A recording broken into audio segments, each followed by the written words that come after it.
여러분, 혹시 오늘도 밤마다 화장실 때문에 두세 번씩 깨셨나요?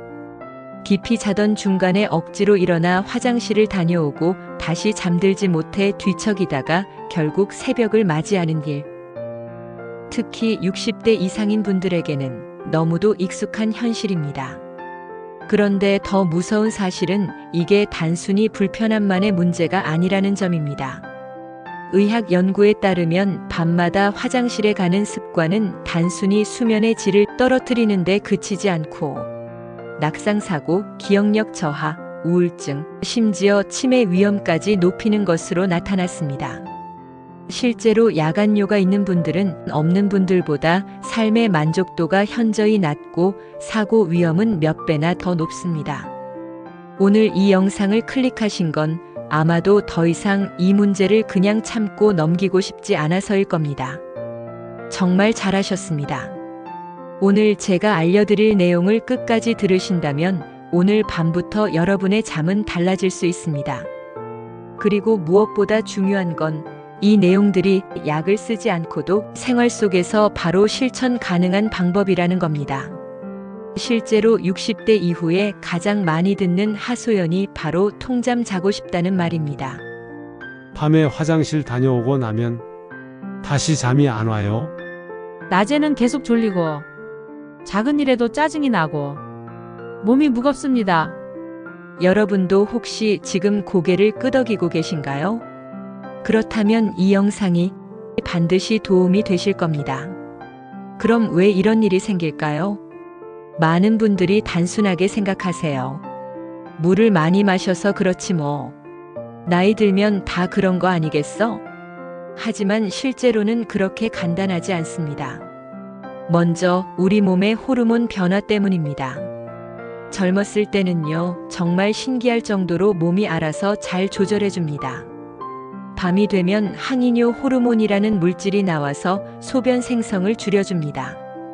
덕분에 낮에 아무리 물을 많이 마셔도 밤에는 화장실 안 가고 푹 잘 수 있었던 겁니다. 그런데 나이가 들면 이 호르몬이 잘 나오지 않습니다. 밤에도 수도꼭지가 계속 열려 있는 것처럼 소변이 만들어지니까 결국 우리 몸을 억지로 깨워서 화장실에 가게 만드는 거죠. 방광의 변화도 무시할 수 없습니다.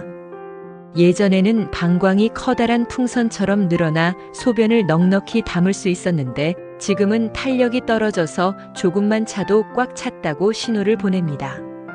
마치 작은 컵에 물을 따르듯 금세 차버리고 신호가 오는 겁니다. 남성분들의 경우 전립선이 중요한 원인입니다. 전립선은 요도를 둘러싸고 있는데 나이가 들수록 전립선이 커지면서 길을 좁게 만듭니다. 그럼 방광이 완전히 비워지지 않고 항상 조금씩 소변이 남아있게 됩니다. 그 상태에서 조금만 더 차도 다시 신호가 오니 밤마다 자꾸 가게 되는 거죠. 여성분들은 또 다른 문제를 겪습니다. 출산을 경험하신 분들이 많으시죠. 출산이나 나이로 인해 골반 근육이 약해지면 방광이 제자리를 잘 지탱하지 못합니다. 그 결과 실제로는 소변이 많이 차지 않았는데도 자꾸 마려운 신호가 옵니다. 이걸 과민성 방광이라고 부르기도 합니다. 게다가 심장이나 신장 기능이 예전 같지 않다면 더 심각해집니다. 낮 동안 서 있거나 앉아 있으면 다리에 수분이 고이는데 밤에 누우면 이 수분이 다시 몸으로 올라와서 소변으로 변합니다. 그래서 어떤 분들은 낮에는 괜찮은데 누우면 금세 소변이 마렵다고 하시죠. 이렇듯 야간뇨는 단순히 물을 많이 마셔서 생기는 게 아니라 호르몬 변화, 방광 노화, 전립선 문제, 골반 근육 약화, 신장 기능 저하 등 여러 원인이 복합적으로 작용해서 생기는 문제입니다. 즉, 나이 들면 원래 그렇다고 넘겨서는 안 되는 겁니다. 그런데 이런 문제를 겪다 보면 사람들은 인터넷이나 지인에게서 온갖 방법을 듣게 됩니다. 술 한잔하고 자면 푹 잔다더라.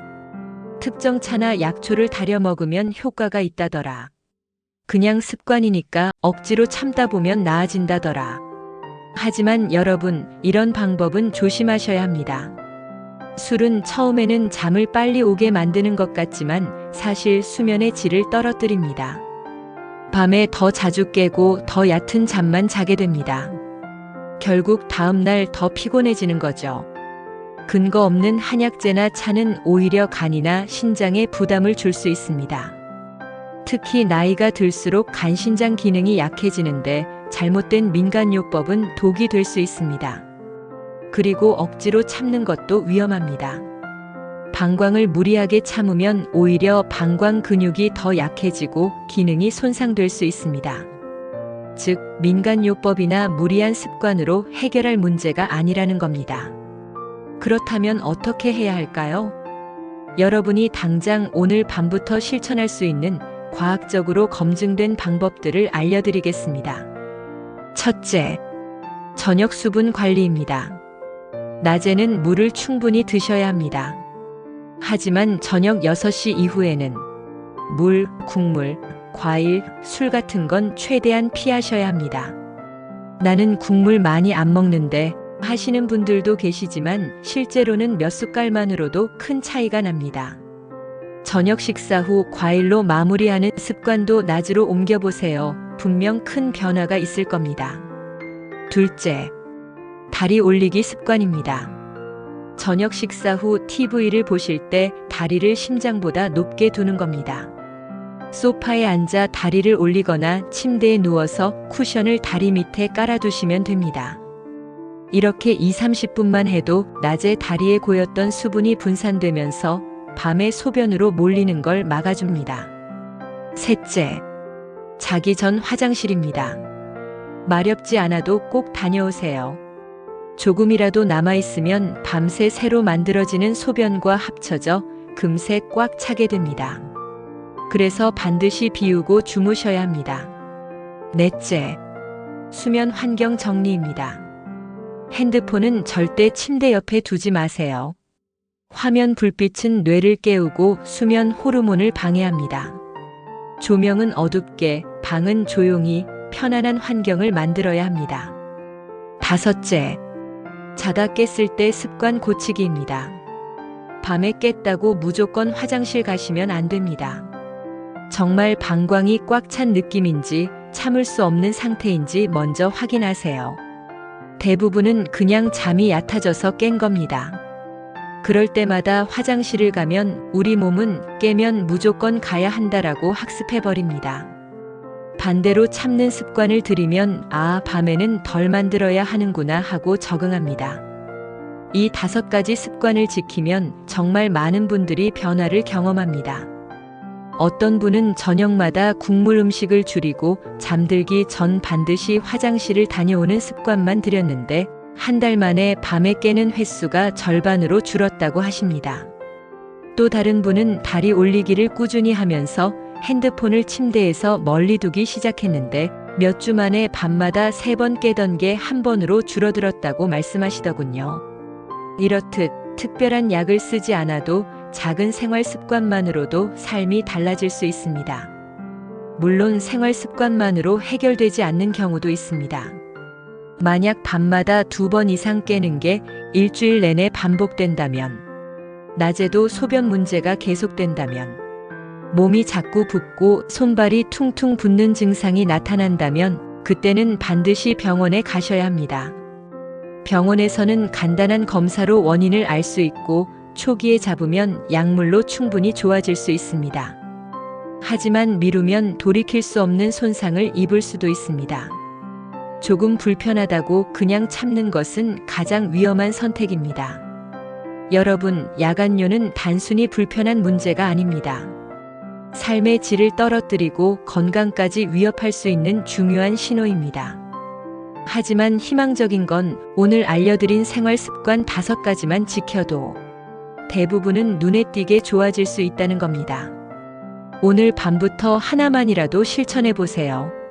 저녁 6시 이후 물 안 마시기, 잠자기 전 화장실 다녀오기, 핸드폰 침실에서 치워두기.